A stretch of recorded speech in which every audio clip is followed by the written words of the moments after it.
जय माता दी बंधुओं, आपके अपने माँ का कात्यायनी संस्कार चैनल में आप सभी का हार्दिक हार्दिक अभिनंदन है। सर्वप्रथम माता पिता गुरुदेव के चरणों में मेरा कोटि कोटि प्रणाम है। अतएव आप सभी माताओं, बहनों, भाइयों, बंधुओं को सादर जय श्री कृष्णा। बंधुओं, इसके पूर्व वीडियो में आप सभी ने शिव महापुराण के रुद्र संहिता से द्वितीय खंड सती से छठे अध्याय तक आप सभी ने श्रवण किया। आज आप सभी के समक्ष रुद्र संहिता के द्वितीय खंड से 7वां, 8वां, 9वां और 10वां अध्याय लेकर के उपस्थित हुई हूँ। इस अध्याय में संध्या की आत्मा आहुति का वर्णन है तथा अरुंधति के रूप में अवतीर्ण होकर मुनीश्वर वशिष्ठ के साथ विवाह करने का वर्णन किया गया है। उसके बाद ब्रह्मा जी का रुद्र के विवाह के लिए प्रयत्न और चिंता का वर्णन है। उसके बाद भगवान विष्णु का उन्हें शिवा की आराधना के लिए उपदेश देकर चिंता मुक्त करना। ओम नमः शिवाय। सावधान वक्रतुंड महाकाय सूर्यकोटि समप्रभ निर्विघ्नं कुरु मे देव सर्वकार्येषु सर्वदा सर्वमंगलमांगल्ये शिवे सर्वार्थसाधिके शरणे त्र्यंबके गौरी नारायणी नमोस्तुते। ओम नमः शिवाय। बोल श्री शिव महापुराण की जय। शिव पंचायतन देवी देवताओं की जय। ब्रह्मा जी कहते हैं, नारद, जब वर देकर भगवान शंकर अंतर ध्यान हो गए तब संध्या भी उसी स्थान पर गई जहाँ मुनि मेधातिथि यज्ञ कर रहे थे। भगवान शंकर की कृपा से उसे किसी ने भी वहाँ नहीं देखा। उसने उस तेजस्वी ब्रह्मचारी का स्मरण किया जिसने उसके लिए तपस्या की विधि का उपदेश दिया था। हे महामुने, पूर्व काल में महर्षि वशिष्ठ ने मुझ परमेष्टि की आज्ञा से एक तेजस्वी ब्रह्मचारी का वेश धारण करके उसे तपस्या करने के लिए उपयोगी नियमों का उपदेश दिया था। संध्या अपने को तपस्या का उपदेश देने वाले उन्हीं ब्रह्मचारी ब्राह्मण वशिष्ठ को पति रूप से मन में रखकर उस महायज्ञ में प्रज्वलित अग्नि के समीप गई। उस समय भगवान शंकर की कृपा से मुनियों ने उसे नहीं देखा। ब्रह्मा जी की वह पुत्री बड़े हर्ष के साथ उस अग्नि में प्रविष्ट हो गई। उसका पुरोडासमय शरीर तत्काल दग्ध हो गया। उस पुरोडास की अलक्षित गंध सब ओर फैल गई। अग्नि ने भगवान शंकर की आज्ञा से उसके सुवर्णमय जैसे शरीर को जलाकर शुद्ध करके पुनः सूर्यमंडल में पहुंचा दिया। तब सूर्य ने पितरों और देवताओं की तृप्ति के लिए उसे 2 भागों में विभक्त करके अपने रथ में स्थापित कर दिया। मुनीश्वर, उसके शरीर का ऊपरी भाग प्रातः संध्या हुआ, जो दिन और रात के बीच में पड़ने वाली आदि संध्या है, तथा उसके शरीर का शेष भाग सायं संध्या हुआ, जो दिन और रात के मध्य में होने वाली अंतिम संध्या है। सायं संध्या सदा ही पितरों को प्रसन्नता प्रदान करने वाली होती है। सूर्योदय से पहले जब अरुणोदय हो, प्राची के क्षितिज में लाली छा जाए, तब प्रातः संध्या प्रकट होती है, जो देवताओं को प्रसन्न करने वाली है। जब लाल कमल के समान सूर्य अस्त हो जाते हैं, उस समय सदा सायं संध्या का उदय होता है, जो पितरों को आनंद प्रदान करने वाली है। परम दयालु भगवान शिव ने उसके मन सहित प्राणों को दिव्य शरीर से युक्त देहधारी बना दिया। जब मुनि के यज्ञ की समाप्ति का अवसर आया, तब वह अग्नि की ज्वाला में महर्षि मेधातिथि को तपाए हुए सुवर्ण की सी कांति वाली पुत्री के रूप में प्राप्त हुई। मुनि ने बड़े आमोद के साथ उस समय उस पुत्री को ग्रहण किया। उन्होंने यज्ञ के लिए उसे नहलाकर अपनी गोद में बिठा लिया। शिष्यों से घिरे हुए महामुनि मेघातिथि को वहाँ बड़ा आनंद प्राप्त हुआ। उन्होंने उसका नाम अरुंधति रखा। वह किसी भी कारण से धर्म का अवरोध नहीं करती थी, अतः उसी गुण के कारण उसने स्वयं यह त्रिभुवन विख्यात नाम प्राप्त किया। देवर्षि यज्ञ को समाप्त करके कृतकृत्य हो वे मुनि पुत्री की प्राप्ति होने से बहुत प्रसन्न थे और अपने शिष्यों के साथ आश्रम में रहकर सदा उसी का लालन पालन करते थे। देवी अरुंधति चंद्रभागा नदी के तट पर ताप सारण्य के भीतर मुनिवर मेघातिथि के उस आश्रम में धीरे धीरे बड़ी होने लगी। जब वह विवाह के योग्य हो गई तब मैंने विष्णु तथा महेश्वर ने मिलकर मुझ ब्रह्मा के पुत्र वशिष्ठ के साथ उसका विवाह करा दिया। ब्रह्मा विष्णु तथा महेश्वर के हाथों से निकले हुए जल से क्षिप्रा आदि 7 परम पवित्र नदियां उत्पन्न हुई।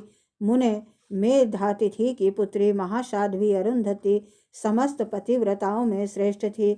वह महर्षि वशिष्ठ को पति रूप में पाकर उनके साथ बड़ी शोभा पाने लगी। उससे शक्ति आदि शुभ एवं श्रेष्ठ पुत्र उत्पन्न हुए। मुनि श्रेष्ठ वह प्रियतम पति वशिष्ठ को पाकर विशेष शोभा पाने लगी। मुनि शिरोमणे, इस प्रकार मैंने तुम्हारे समक्ष संध्या के पवित्र चरित्र का वर्णन किया है, जो समस्त कामनाओं के फलों को देने वाला परम पावन और दिव्य है। जो स्त्री या शुभ व्रत का आचरण करने वाला पुरुष इस प्रसंग को सुनता है वह संपूर्ण कामनाओं को प्राप्त कर लेता है। इसमें अन्यथा विचार करने की आवश्यकता नहीं है। ओम नमः शिवाय। प्रजापति ब्रह्मा जी की यह बात सुनकर नारद जी का मन अत्यंत प्रसन्न हो गया और वे इस प्रकार बोले। नारद जी ने कहा, ब्रह्मन, आपने अरुंधति की तथा पूर्व जन्म में उसकी स्वरूप भूता संध्या की बड़ी उत्तम दिव्य कथा सुनाई है, जो शिव भक्ति की वृद्धि करने वाली है।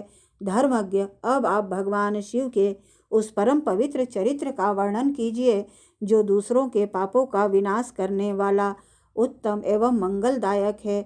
जब काम देवरति से विवाह करके हर्षपूर्वक चला गया, दक्ष आदि अन्य मुनि भी जब अपने अपने स्थान को पधारे और जब संध्या तपस्या करने के लिए चली गई, उसके बाद वहाँ क्या हुआ? ब्रह्मा जी ने कहा, विप्रवर नारद, तुम धन्य हो, भगवान शिव के सेवक हो, अतः शिव की लीला से युक्त जो उनका शुभ चरित्र है उसे भक्ति पूर्वक सुनो। तात पूर्व काल में मैं एक बार जब मोह में पड़ गया और भगवान शंकर ने मेरा उपहास किया, तब मुझे बड़ा क्षोभ हुआ था। वस्तुतः शिव की माया ने मुझे मोह लिया था, इसलिए मैं भगवान शिव के प्रति ईर्ष्या करने लगा। किस प्रकार, सो बताता हूँ, ध्यान से सुनो। मैं उस स्थान पर गया जहाँ दक्ष राजमुनि उपस्थित थे, वहीं रति के साथ कामदेव भी था। नारद, उस समय मैंने बड़ी प्रसन्नता के साथ दक्ष तथा दूसरे पुत्रों को संबोधित करके वार्तालाप आरंभ किया। उस वार्तालाप के समय मैं शिव की माया से पूर्णतया मोहित था। अतः मैंने कहा, पुत्रों, तुम्हें ऐसा प्रयत्न करना चाहिए जिससे महादेव जी किसी कमनीय कांति वाली स्त्री का पाणी ग्रहण करें। इसके बाद मैंने भगवान शिव को मोहित करने का भार रति सहित कामदेव को सौंपा। कामदेव ने मेरी आज्ञा मानकर कहा, प्रभो, सुंदरी स्त्री ही मेरा अस्त्र है, अतः शिव जी को मोहित करने के लिए किसी नारी की सृष्टि कीजिए। यह सुनकर मैं चिंता में पड़ गया और लंबी लंबी सांस खींचने लगा।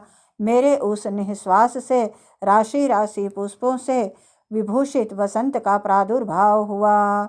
बसंत का मल या नील ये दोनों मदन के सहायक हुए। इनके साथ जाकर कामदेव ने वामदेव को मोहने की बारंबार चेष्टा की, परंतु उसे सफलता न मिली। जब वह निराश होकर लौट आया, तब उसकी बात सुनकर मुझे बड़ा दुख हुआ। उस समय मेरे मुख से जो निश्वास वायु चली, उससे मारगणों की उत्पत्ति हुई। उन्हें मदन की सहायता के लिए आदेश देकर मैंने पुनः उन सबको शिव जी के पास भेजा, परंतु महान प्रयत्न करने पर भी वे भगवान शिव को मोह में न डाल सके। काम सपरिवार लौट आया और मुझे प्रणाम करके अपने स्थान को चला गया।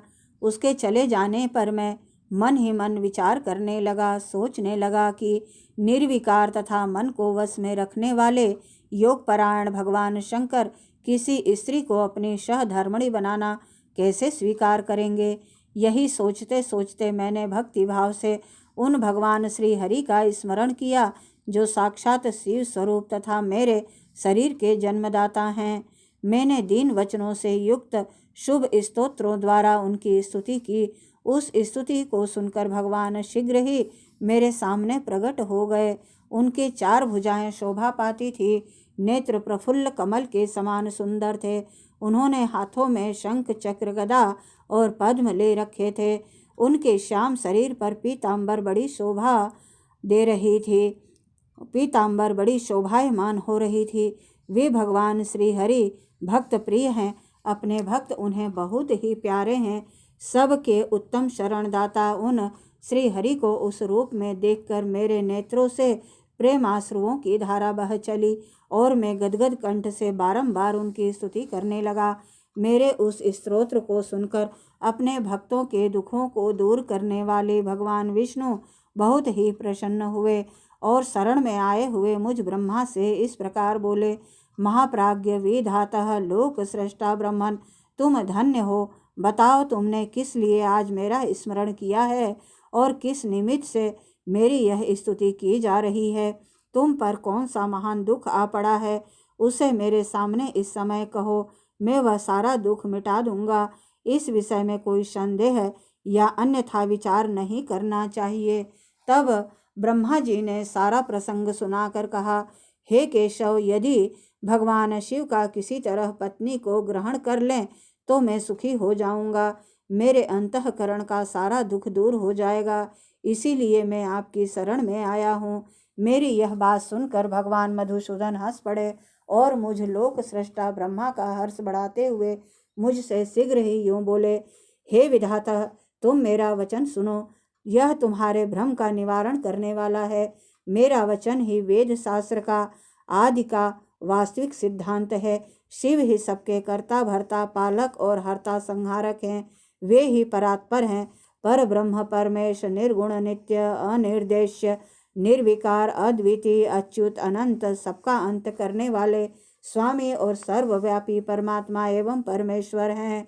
सृष्टि, पालन और संहार के कर्ता, तीनों गुणों को आश्रय देने वाले व्यापक ब्रह्मा, विष्णु और महेश नाम से प्रसिद्ध, रजोगुण, सत्वगुण तथा तमोगुण से परे माया से ही भेद युक्त प्रतीत होने वाले निरीह, माया रहित, माया के स्वामी या प्रेरक, चतुर, सगुण, स्वतंत्र, आत्मानंद स्वरूप, निर्विकल्प, आत्माराम, निर्द्वंद, भक्त पर्व, सुंदर विग्रह से सुशोभित, योगी, नित्य योग परायण, योग मार्गदर्शक, गर्वहारी, लोकेश्वर और सदा दीन वत्सल हैं। तुम उन्हीं की शरण में जाओ, सर्वात्मना शंभु का भजन करो, इससे संतुष्ट होकर वे तुम्हारा कल्याण करेंगे। ब्रह्मन, यदि तुम्हारे मन में यह विचार हो कि शंकर पत्नी का पाणी ग्रहण करे तो शिवा को प्रसन्न करने के उद्देश्य से शिव का स्मरण करते हुए उत्तम तपस्या करो। अपने उस मनोरथ को हृदय में रखते हुए देवी शिवा का ध्यान करो। वे देवेश्वरी यदि प्रसन्न हो जाएं तो सारा कार्य सिद्ध कर देंगी। यदि शिवा सगुण रूप से अवतार ग्रहण करके लोक में किसी की पुत्री हो, मानव शरीर ग्रहण करे तो वे निश्चय ही महादेव जी की पत्नी हो सकती हैं। ब्रह्मन, तुम दक्ष को आज्ञा दो, वे भगवान शिव के लिए पत्नी का उत्पादन करने के निमित्त स्वतः भक्ति भाव से प्रयत्न पूर्वक तपस्या करें। तात, शिवा और शिव दोनों भक्त के अधीन जानना चाहिए। वे निर्गुण पर ब्रह्म स्वरूप होते हुए भी स्वेच्छा से सगुण हो जाते हैं। हे विधे, भगवान शिव की इच्छा से प्रकट हुए हम दोनों ने जब उनसे प्रार्थना की थी तब पूर्व काल में भगवान शंकर ने जो बात कही थी उसे याद करो। ब्रह्मन, अपनी शक्ति से सुंदर लीला विहार करने वाले निर्गुण शिव ने स्वेच्छा से सगुण होकर मुझको और तुमको प्रकट करने के पश्चात तुम्हें तो सृष्टि कार्य करने का आदेश दिया और उमा सहित उन अविनाशी सृष्टिकर्ता ने, प्रभु ने मुझे उस सृष्टि के पालन का कार्य सौंपा। फिर नाना लीला विशारद उन दयालु स्वामी ने हंसकर आकाश की ओर देखते हुए बड़े प्रेम से कहा, विष्णु, मेरा उत्कृष्ट रूप इन विधाता के अंग से इस लोक में प्रकट होगा जिसका नाम रुद्र होगा। रुद्र का रूप ऐसा ही होगा जैसा मेरा है, वह मेरा पूर्ण रूप होगा। तुम दोनों को सदा उसकी पूजा करनी चाहिए। वह तुम दोनों के संपूर्ण मनोरथों को सिद्ध करने वाला होगा। वही जगत का प्रलय करने वाला होगा। वह समस्त गुणों का दृष्टा, निर्विशेष एवं उत्तम योग का पालन होगा, उत्तम लोकों का पालन करने वाला होगा। यद्यपि तीनों देवता मेरे ही स्वरूप हैं, मेरे ही रूप हैं, तथापि विशेषतः रुद्र मेरा पूर्ण रूप होगा। पुत्रों, देवी उमा के भी 3 रूप होंगे। एक रूप का नाम लक्ष्मी होगा, जो इन श्री हरि की पत्नी होंगी। दूसरा रूप ब्रह्म पत्नी सरस्वती हैं। तीसरा रूप सती के नाम से प्रसिद्ध होगा। सती उमा का पूर्ण रूप होंगी, वे ही भावी रुद्र की पत्नी होंगी। ऐसा कहकर भगवान महेश्वर हम पर कृपा करने के पश्चात वहां से अंतर ध्यान हो गए और हम दोनों सुखपूर्वक अपने अपने कार्य में लग गए। ब्रह्मन समय पाकर मैं और तुम दोनों सपत्नीक हो गए और साक्षात भगवान शंकर रुद्र नाम से अवतीर्ण हुए। वे इस समय कैलाश पर्वत पर निवास करते हैं। ब्रजेश्वर, अब शिवा भी सती नाम से अवतीर्ण होने वाली हैं, अतः तुम्हें उनके उत्पादन के लिए ही प्रयत्न करना चाहिए। ऐसा कहकर भगवान मुझ पर बड़ी भारी दया करके श्री हरि विष्णु अंतर ध्यान हो गए और मुझे उनकी बातें सुनकर बड़ा ही आनंद प्राप्त हुआ। ओम नमः शिवाय। श्री महाभागवत शिव पुराण की जय। इस प्रकार 7वें से 10वां अध्याय तक रुद्र संहिता का द्वितीय खंड से पूर्ण हुआ। ओम नमः शिवाय। बंधुओं, यदि मेरा यह प्रयास आपको अच्छा लगे तो प्लीज़ लाइक, शेयर व सब्सक्राइब अवश्य करें। धन्यवाद। जय माता दी। ओम नमः शिवाय।